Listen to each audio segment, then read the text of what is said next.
دوسروں کے گناہوں، ان کے عیبوں اور ان کی کمزوریوں پر نظر رکھنے کے بجائے اپنے گناہوں، اپنے عیبوں اور اپنی کمزوریوں پر نگاہ رکھ کے، کیونکہ اللہ جل شانہ کے دربار میں جب آپ کھڑے ہوں گے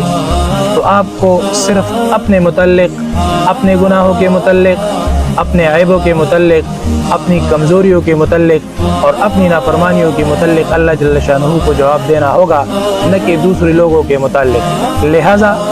اپنے گناہوں پر نگاہ رکھیے، اپنے عیبوں پر نگاہ رکھیے، اپنی نافرمانیوں پر نگاہ رکھیے، اپنی کمزوریوں پر نگاہ رکھیے،